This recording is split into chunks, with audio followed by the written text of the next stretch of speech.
Lanjut adik-adik, kalau tadi terakhir kita sudah membahas tentang struktur jantung, nah sekarang kita masuk kepada bagaimana mekanisme peredaran darah pada manusia, yang tentunya di sini melibatkan jantung, begitu ya. Nah, berbicara peredaran darah pada manusia, peredaran darah manusia itu dikatakan ganda. Nah, kenapa ganda? Karena sekali dia beredar melewati jantung sebanyak 2 kali. Kemudian peredaran darah ini kita bagi menjadi 2. Ada peredaran darah besar dan peredaran darah kecil.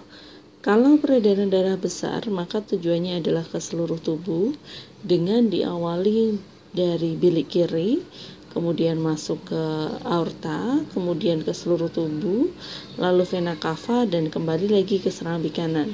Sementara kalau peredaran darah kecil, berarti dia tujuannya ke paru-paru, dimulai dari bilik kanan, arteri pulmonalis, kemudian paru-paru, vena pulmonalis, lalu kembali ke serambi kiri. Jadi kalau misalkan di sini kita membahas tentang struktur jantung tadi, maka peredaran darah besar itu dimulai dari sini adik-adik.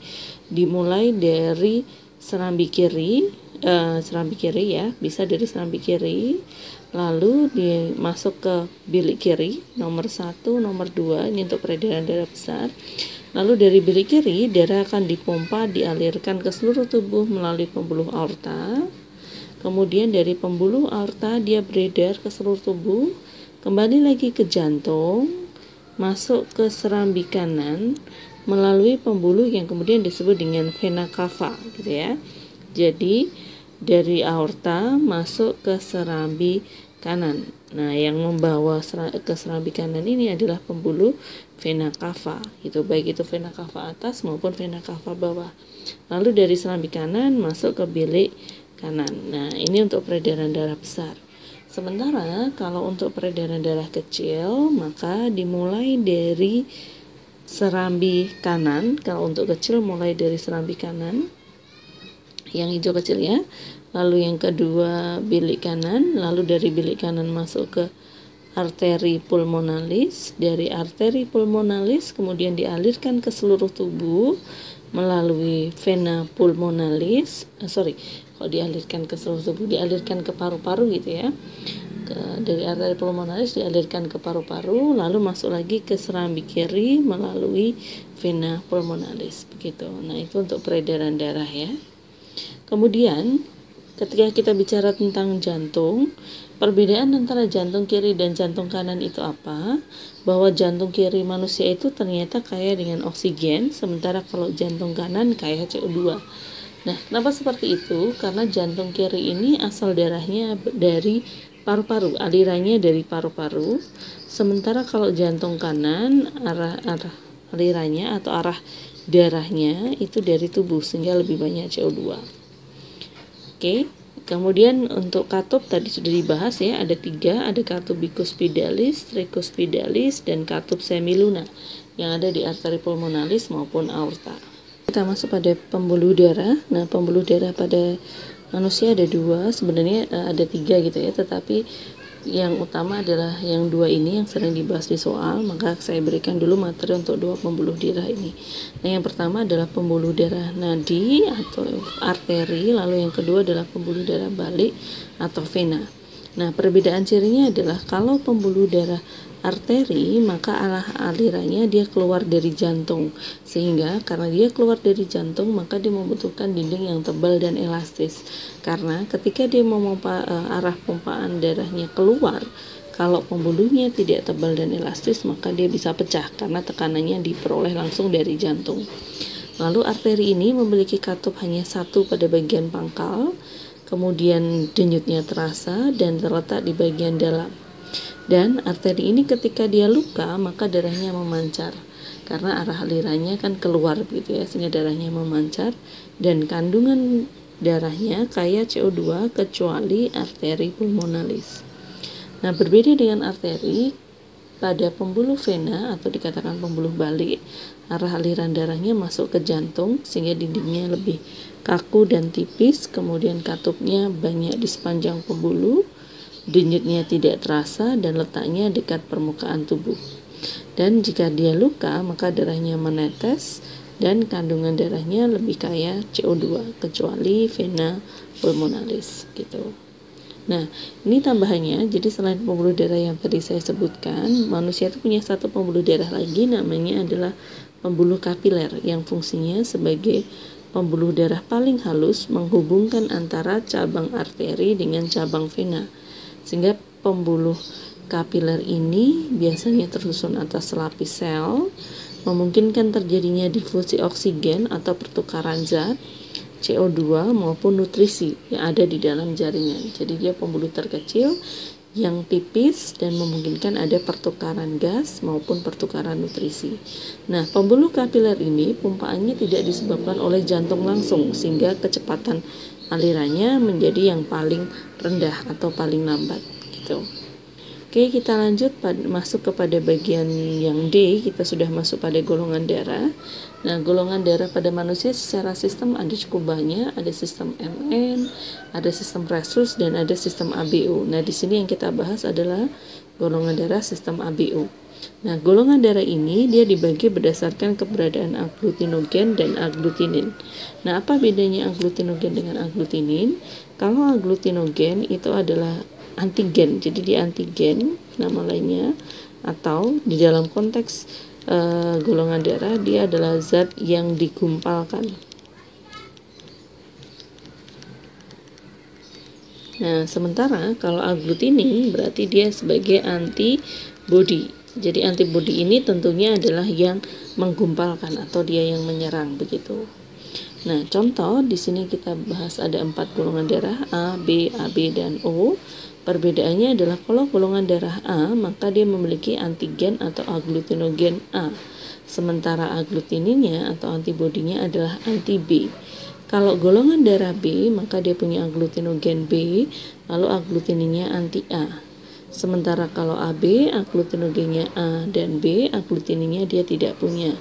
Dan untuk O, dia tidak punya agglutinogen, sementara kalau untuk agglutininnya ada 2. Ada anti A dan ada anti B.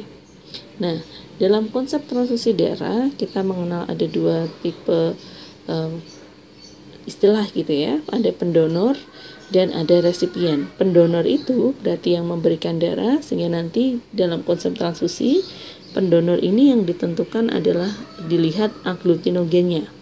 Sementara resipien atau penerima yang dilihat adalah agglutininya atau antibodinya. Contoh begini adik-adik. Contoh kalau golongan darah A, dia tidak bisa menjadi donor bagi golongan darah B.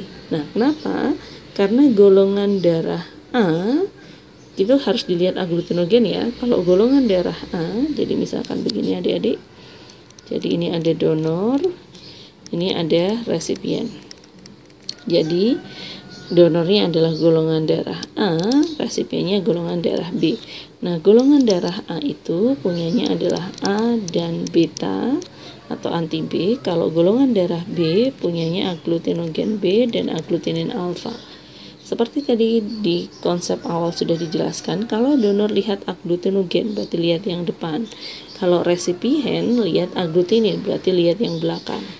Nah, kenapa donor A tidak bisa diberikan kepada B?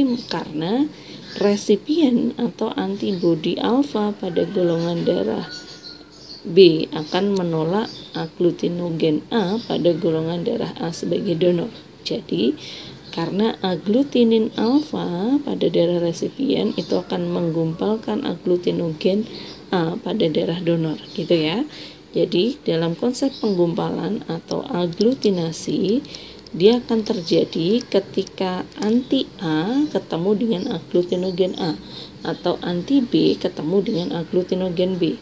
Tapi sekali lagi, kalau itu dalam donor atau dalam transfusi darah harus dilihat antara donor dengan resipiennya.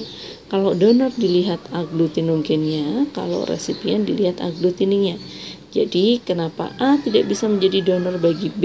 Karena agglutinin alfa pada darah resipien akan menggumpalkan agglutinogen A pada darah donor. Contoh lainnya lagi, misalkan ya, kita ambil contoh donor dan resipien. Kita ambil donornya adalah AB. AB itu berarti punya agglutinogen AB, lalu agglutininya kosong. Resipiennya adalah A. A itu berarti punyanya A dan alfa. Nah, apakah ini bisa terjadi transfusi atau tidak? Cara menentukannya sekali lagi, donor lihat yang depan, agglutinogen. Resipien lihat yang belakang, agglutinin. Nah, yang menggumpalkan kan yang belakang ya. Jadi yang miliknya resipien, karena yang punya kemampuan menolak menerima kan resipien. Nah, ini tidak akan mungkin terjadi transfusi karena alfa ketemu dengan A, sehingga akan terjadi aglutinasi. Sehingga kalau ini dalam konteks transfusi ini akan membahayakan, begitu ya. Jadi alfa atau agglutinin alfa pada darah resipien akan mengumpulkan agglutinogen A pada darah donor. Contoh soal sistem transportasi adik-adik ada dua. Yang pertama soal Simawi tahun 2011. Pernyataan yang benar berikut ini adalah yang nomor 1, katup atrioventrikuler berfungsi mencegah aliran darah dari bilik ke serambi selama sistol. Nah, katup atrioventrikuler itu adalah katup yang terletak di antara atrium atau bilik atau serambi dan ventricle atau bilik. Nah, kalau kalian masih ingat, katup atrioventrikuler ini yang kemudian disebut sebagai katup bicuspidalis dan tricuspidalis. Sehingga ketika dikatakan berfungsi mencegah aliran darah dari bilik ke serambi selama sistol atau selama bilik kontraksi, berarti pernyataannya betul ya, karena memang dia mencegah darah tidak kembali ke serambi. Oke, berarti nomor 1 betul. Nomor 2 adik-adik, rangsangan parasimpatik menurunkan frekuensi denyut jantung. Nah, saraf parasimpatik itu adalah saraf yang fungsinya membuat tubuh menjadi istirahat. Berarti dia menurunkan frekuensi denyut jantung. Betul ya? Kemudian nomor 3, katup semiluna mencegah aliran balik dari aorta dan arteri ke bilik selama diastol.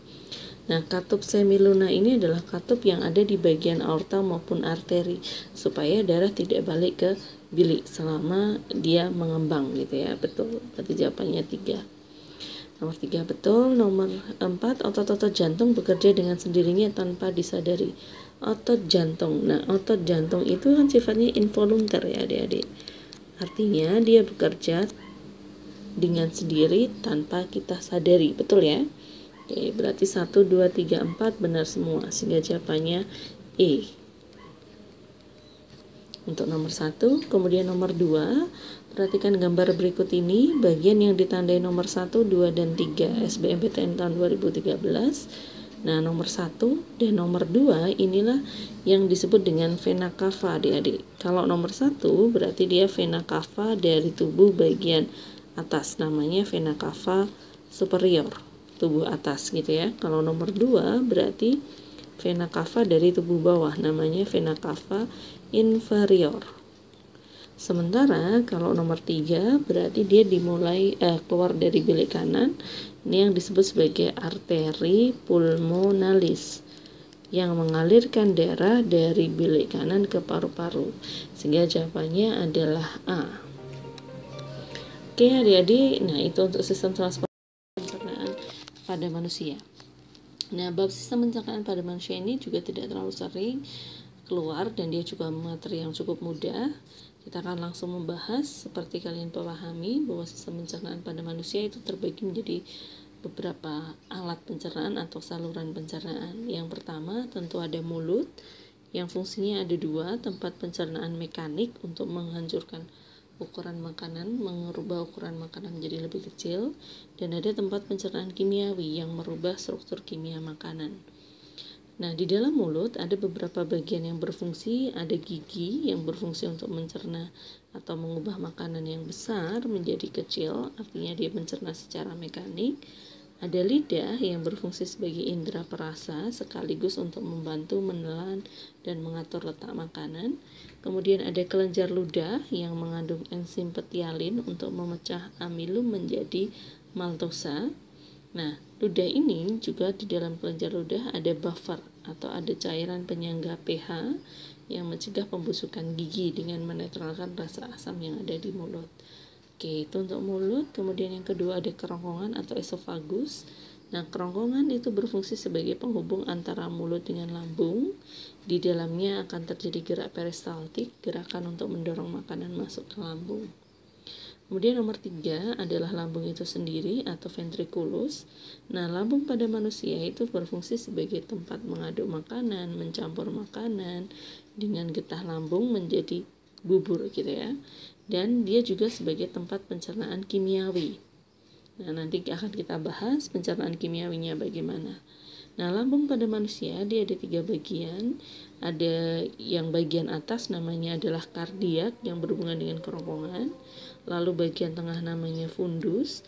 Lalu bagian bawah namanya adalah pilorus atau bagian akhir yang berhubungan dengan usus halus. Nah, lambung pada manusia memiliki beberapa zat atau enzim yang dihasilkan. Yang pertama adalah enzim pepsinogen yang nanti dia harus diaktifkan dulu oleh HCl menjadi enzim pepsin dan digunakan untuk memecah protein menjadi pepton. Nah, yang kedua adalah enzim renin yang berfungsi untuk mengubah atau mencerna protein susu menjadi laktosa sekaligus mengendapkan kasein susu.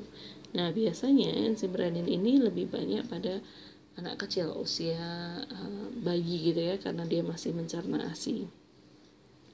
Kemudian yang ketiga ada HCl atau asam klorida yang berfungsi sebagai desinfektan, membunuh kuman makanan pada yang masuk ke dalam lambung. Lalu dia juga yang mengaktifkan pepsinogen menjadi pepsin. Oke, setelah dari lambung turun ke usus halus atau intestinum tenue. Nah, di bagian usus halus ini terbagi 3 daerah atau 3 jenis. Ada duodenum atau usus 12 jari yang berfungsi sebagai tempat muara saluran dari pankreas. Ada jejunum sebagai usus kosong dan ada ileum yang berfungsi sebagai usus penyerapan. Artinya, usus penyerapan itu ya karena dia sebagai tempat penyerapan sari-sari makanan. Nah, kenapa dia bisa menyerap sari-sari makanan? Karena di bagian usus halus ini dia tersusun atas banyak epitel silindris selapis. Jadi dia bisa untuk menyerap sari-sari makanan. Kemudian di dalam usus halus ini ada sekresi beberapa zat. Yang pertama ada enzim disakarase yang fungsinya untuk memecah disakarida atau gula sederhana yang bentuknya disakarida. Misalkan maltase untuk memecah maltosa begitu. Lalu ada enzim enterokinase yang berfungsi untuk mengaktifkan erepsinogen dan tripsinogen. Lalu ada enzim erepsin yang memecah protein menjadi asam amino. Yang kelima, dari usus halus ada usus besar atau kolon yang berfungsi untuk penyerapan air, pembusukan makanan oleh Escherichia coli, juga pembentukan vitamin K. Dan yang terakhir untuk saluran makanan adalah rektum. Rektum ini adalah saluran sebelum masuk ke bagian lubang pembuangan atau anus gitu ya. Jadi rektum itu untuk mengeluarkan feses. Oke, adik-adik, itu untuk saluran pencernaan. Yang kedua kita masuk pada proses pencernaan. Nah, proses pencernaan makanan pada prinsipnya dia terbagi menjadi 2. Ada pencernaan mekanik dan ada pencernaan kimiawi. Kalau mekanik digunakan untuk mengubah ukuran makanan, kalau kimiawi digunakan untuk mengubah jenis zatnya gitu ya. Nah, yang akan kita bahas di sini adalah pencernaan kimiawi terlebih dahulu. Yang pertama adalah karbohidrat. Nah, untuk karbohidrat, pencernaan kimiawi dia akan terjadi di 2 tempat. Yang pertama di mulut. Karbohidrat yang masuk ke mulut dalam bentuk amilum itu akan diproses oleh kelenjar ludah yang mengandung enzim petialin dan dipecah menjadi maltosa. Lalu dari mulut, maltosa ini akan dialirkan ke kerongkongan, di kerongkongan tidak terjadi pencernaan karbohidrat, di lambung juga tidak, lalu dialirkan ke usus halus. Nah, di usus halus baru maltosanya tadi akan dipecah oleh enzim disakarase, contohnya adalah maltase, dan dipecah menjadi glukosa. Nah, itu untuk pencernaan karbohidrat. Jadi karbohidrat itu dicerna di 2 tempat, yaitu mulut dan usus halus secara kimiawi tentunya. Lalu yang kedua, pencernaan kimiawi protein. Dia terjadi di 2 tempat juga. Yang pertama adalah di lambung. Nah, protein yang masuk di lambung itu akan dipecah oleh pepsin, yang tentu saja pepsin ini harus diaktifkan dulu sebelumnya oleh HCl gitu ya. Jadi protein yang masuk di lambung itu akan merangsang sekresi HCl untuk mengaktifkan pepsinogen menjadi pepsin. Nah, baru pepsin digunakan untuk memecah protein menjadi pepton. Lalu setelah menjadi pepton, dia akan dialirkan ke usus halus. Di usus halus, peptonnya akan dipecah oleh tripsin menjadi asam amino, sehingga pencernaan protein terjadi di lambung dan usus halus. Yang terakhir adalah pencernaan kimiawi dari lemak. Kalau lemak, pencernaan kimiawinya semua murni terjadi di usus halus, lebih tepatnya adalah di usus 12 jari. Di usus 12 jari ini, lemak yang masuk, pertama dia akan diemulsikan dulu oleh getah empedu, tetapi getah empedu ini dihasilkan tentunya oleh hati. Jadi, kalau yang mengemulsikan itu adalah getah empedu, tapi getah empedunya itu penghasilnya dari hati ya, cuma bekerjanya di usus 12 jari. Lalu dari emulsi lemak, dia akan dipecah menjadi asam lemak dan gliserol oleh enzim lipase. Lipasenya pun tidak dihasilkan oleh usus 12 jari, tetapi dihasilkan oleh pankreas. Jadi, senyawa atau enzim yang dihasilkan oleh hati dan pankreas itu nanti semuanya disalurkan ke usus 12 jari. Oke, begitu ya adik-adik. Kemudian catatan tambahannya di sini adalah yang pertama, getah empedu itu bukan termasuk enzim ya adik-adik. Dia hanya senyawa kimia yang membantu proses pencernaan, tapi tidak masuk kategori enzim. Lalu, glukosa, asam amino, dan vitamin BC yang diserap oleh usus 12 jari itu nantinya akan diangkut oleh pembuluh vena porta untuk kemudian dialirkan dari usus ke hati. Sementara untuk yang asam lemak, gliserol, dan vitamin yang larut lemak seperti vitamin A, D, E, K, dari usus 12 jari dia akan diserap oleh pembuluh limfe atau pembuluh getah bening. Jadi, perbedaan transportasinya, kalau dari pencernaan karbohidrat, protein, dan vitamin yang larut air, setelah dari usus 12 jari, dia akan dibawa oleh pembuluh vena porta. Tapi kalau dari lemak, maka dia akan dialirkan menuju pembuluh limfe. Nah, kita masuk kepada contoh soal. Ada dua contoh soal. Yang pertama, soal SNMPTN tahun 2010. Pernyataan yang benar mengenai pencernaan lemak kecuali. Berarti dicari yang salah ya. Emulsi lemak oleh garam empedu tidak tergolong pencernaan kimiawi. Ini benar ya, karena pencernaan kimiawi itu adalah pencernaan enzimatis. Sementara getah empedu tidak tergolong enzim, berarti dia tidak pencernaan kimiawi ya. Oke. Yang kedua, absorpsi lemak terjadi dalam keadaan teremulsi. Kalau penyerapan lemak itu terjadinya dalam bentuk apa adik-adik? Harus dalam bentuk asam lemak. Kalau emulsi dia harus dipecah dulu kan menjadi asam lemak. Berarti yang B salah. Kalau yang C, sel epitel usus halus menyerap lemak dalam bentuk asam lemak, betul ini. Kemudian yang D, keberadaan lemak dalam lambung merangsang sekresi getah empedu.